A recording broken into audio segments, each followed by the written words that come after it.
Discuss the fifth chapter of class 11, that is complex number, and our topic is introduction of complex number. First of all, we know about the what is the objective to read the complex number. It is widely used in science, in engineering, statistics, and also solving the problems of applied mathematics, Cauchy's integral formula, calculus, residues, and electric circuits, where there is the use of the complex number. Now going for the what is the complex number? When we combine the real and imaginary number, then we get the complex number. Real part plus imaginary part, we get the complex number. About the number system, we know all about it. What is the number system? Natural number, whole number, integers, all comes in rational number. The rational number and irrational number comes under the real number. When we combine real number and imaginary number, it becomes the whole number system. Now today we discussed what is the imaginary number. The complex number consists imaginary as well as real number. In class 10th we have already studied the quadratic equation ax square plus bx plus c is equal to 0, a is equal to 0, a is not equal to 0. Have real roots if d greater than 0, means d becomes positive. The value of d is b square minus 4ac. If it is positive, then it have real roots. If it is equal, then it has equal roots. Equal to 0, then it has equal roots.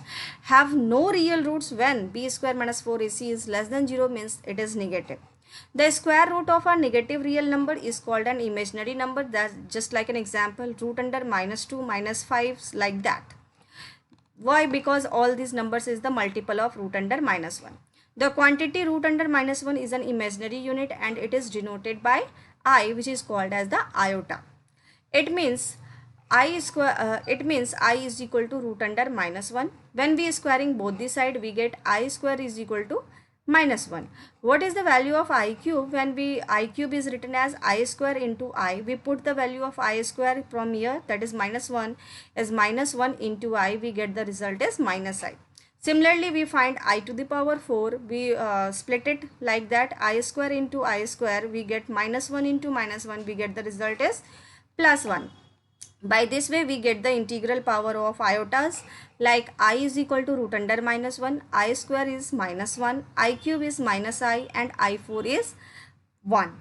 Some others are like that, I to the power 4n plus 1 means multiple of 4 plus 1, we get I. Multiple of 4n plus 2, if its power is like that, multiple of 4n plus 2, we get the minus 1. Multiple of 4n plus 3, we get I minus I, and the whole power is multiple of 4, we get the result is 1. We use these things. Now see the one note for you. For any two real numbers, we know about it, a and b, the result root under a into root under b, we know root under ab. It's a truly when at least one of the given number, that is either 0 or positive. It is possible in that condition when either one of the 0 or positive. So root under minus a into root under minus b, it is not equal to root under ab. We never multiplied minus 1 or minus into minus and it gives plus. It is not true. Similarly, I square is equal to I into I, or it is equal to the root under minus 1 into root under minus 1. It is not equal to the plus 1. I is neither positive, 0 nor negative. Now by this way we solve these things. This is the one identity that I to the power n plus I to the power n plus 1, I to the power n plus 2, I to the power n plus 3. If the value is 0, how it is comes 0? We take a common I to the power n. We here 1 plus I square plus I cube. We put all these values and we see here it all becomes cancel and we get the result is 0. I to the power n into 0 is equal to 0. Now this is about the iota. Now comes on the complex number. What is complex number? A complex number is a number consisting of a real and imaginary part. It can be written in the form of z. It is represented by z. Z is equal to a, this is the real part, plus b into I, means we multiply real into iota, we get it imaginary part.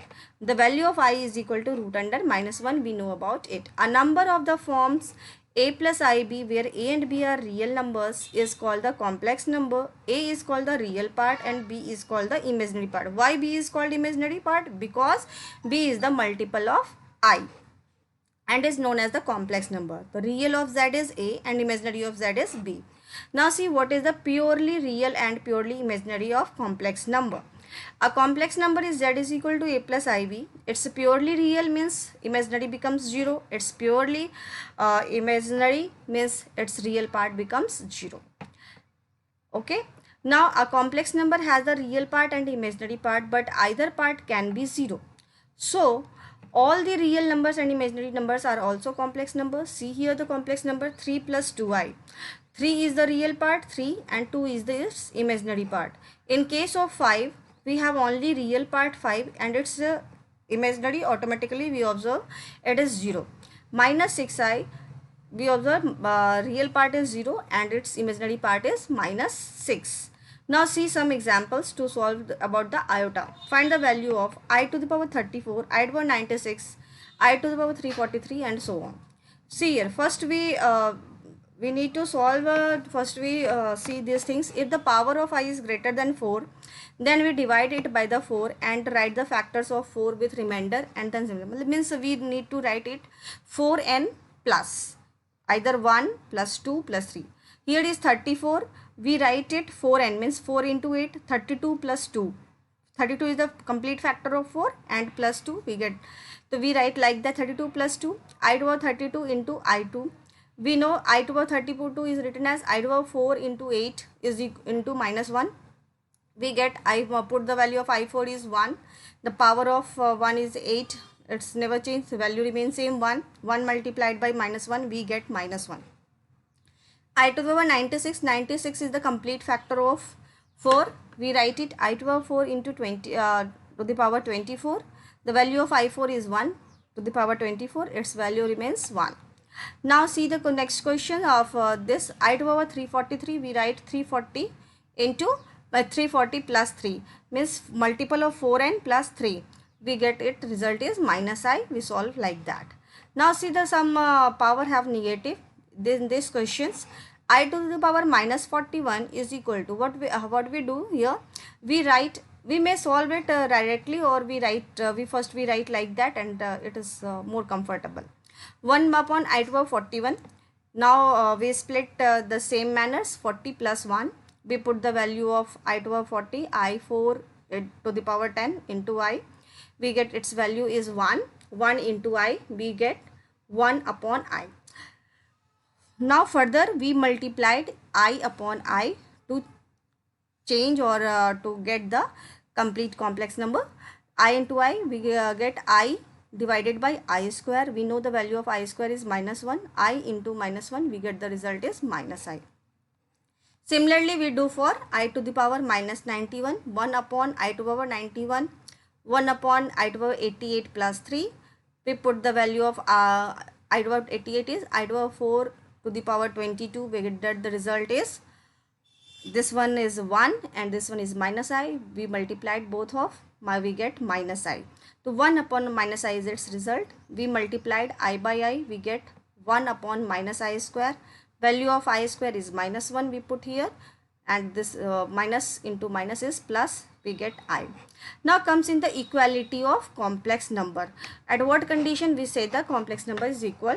Two complex numbers z1 a plus ib and z2 c plus id are equal. The two complex numbers are equal if their real part are equal and their imaginary parts are equal. Means if z1 is this z1 equal to z2, we say that a is equal to c, real is equal to real 1, and imaginary is equal to imaginary. Means real of z1 is equal to real of z2, imaginary of z1 is equal to imaginary of z2. Now comes to solve the some questions related with it. Express the given number in the form of a plus ib. 5i into minus 3 by 5. We multiply it, 5 into minus 3 by 5 and I into I, that is I square. So 5 and 5 become cancel, minus 3 I square. We put the value of I square is minus 1. We get the result is 3. Now come in the next question, same. Express the given complex number in the form of a plus ib. I to the power 9 plus I to the power 19. We do the same process. I to the power 9 is written as I to the power 4 into 2 means 8 plus 1. I to the power 19 is written as 16 plus 3. I to the power 4 square into I and I to the power 4 to the power 4 into I cube. We put the value of I to the power 4, 1 into I, 1 into value of I cube is minus I. So 1 plus minus I. I minus I comes the 0. We get the result is 0. Now see the next question. Express the given complex number. Is in the form of a plus ib minus I to the power minus 39, we know. Now you see here directly, I to the power 39 is written as what? 4 into 9, 36 minus 3. Minus 36 minus 3, we write here like that. So I to the power minus 4 into 9 minus 3, I to the power 4 to the power minus 9 into I cube. The value of I4 is 1 to the power minus 9 into I to the power minus 3. It comes to the value of I1, one power may be positive, may be negative, does not matter, this value remains same, that is 1. I to the power minus 3 is written as 1 upon I3 is equal to, we know the value of I cube is minus 1 minus I, 1 upon minus I. Now multiply I upon I with it, minus I, minus 1 into I is minus I into I is I square. We put the value of these, we get the I. Now see the next question. What are the values of a and b if z1 and z2, z1 is equal to a plus 2i and z2 equal to 1 plus ib are equal complex numbers? Z1 equal to z2, we know. Comparing these two, a is equal to 1 and b is equal to 2. We know real of z1 equal to real of z2, imaginary of z1 equal to imaginary of z2. By this way we solve the sums. Try to solve other sums and keep watching. Thank you.